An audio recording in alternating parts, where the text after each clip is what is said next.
Well, our focus, of course, on this show is the Right to Information Act and how it seems to be undermined by red tapeism and certain bureaucratic decisions which are being taken. Joining us for more on this, Shailesh Gandhi, Information Commissioner. So thank you so much for speaking with us on NDTV 24/7. First of all, these seem to be small changes, but they are actually very significant changes. Raising of the fee, limiting the word limit, making them inaccessible to the very people this act was meant for. It's unfortunate, but a lot of powerful people and powerful forces across the country are feeling either embarrassed or threatened by the Right to Information Act. Consequently, they are bringing in such moves that seek to restrict the citizens' rights and also do it in a very surreptitious manner. For example, in Maharashtra, there was no announcement, no discussion with people. I think at the very least, democracy requires that there should be a discussion with people to understand what changes are being brought about. And this is extremely unfortunate. But the fact is, I think we are all seeing the results of right to information from the excessive land in Pune being given to the president, to Adarsh, to various things. And therefore, what one can see is it is affecting democracy and the power equation between citizens and those in power. So, with that threat being present and with the impact that the Right to Information Act has had, one of the reasons, the explanations being given for why these rules are being put in place is that there are too many RTI applications coming in. Do you think there is, for one, any such thing as too many demands for information? And two, do you think the numbers are actually that large? Let me just give you a simple statistic. The total number of RTI applications for the central government in India are probably somewhere in the region of 10 lakhs, 12 lakhs, no more than that.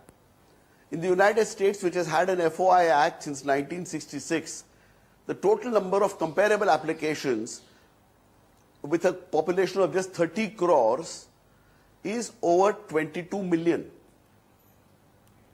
I mean, it's like saying elections are very expensive, there are too many people whose votes we have to count.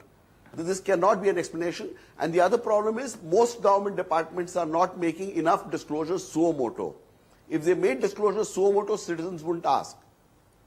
So I really don't think this is a reasonable excuse at all. Well, also, so we've seen cases where it's taken 3, 4, even 5 years for the information to be given to the person who asked the question. In cases, the person who actually asked the question wasn't even there to get the answer. Is there any way of streamlining that, or do you think that those bureaucratic blocks are also a part of the same sort of larger movement to limit information? The reason at times where 3 to 4 years are taken to provide information is that I think appeals have not been made to the Commission, and if appeals have been made to the Commission has not acted properly.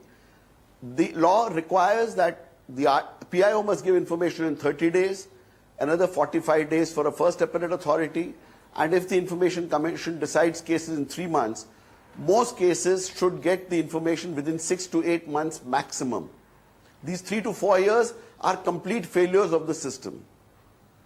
Thank you so much, sir, for joining us with that information and that perspective on the Right to Information Act and how the system is trying essentially to ensure that it is not used by the very people it should be used by. Shailesh Gandhi, Information Commissioner, there giving up some perspective on that exclusive story that we got to a little while ago on red tapeism and the Right to Information Act. Do you have the NDTV Profit app? All the markets, all the news and your own homemade, ready-made portfolio available there for you. We will right now answer what you should sell, what you should buy when markets are down. Download at ndtvprofit.com/apps. Get the best app from the channel you trust.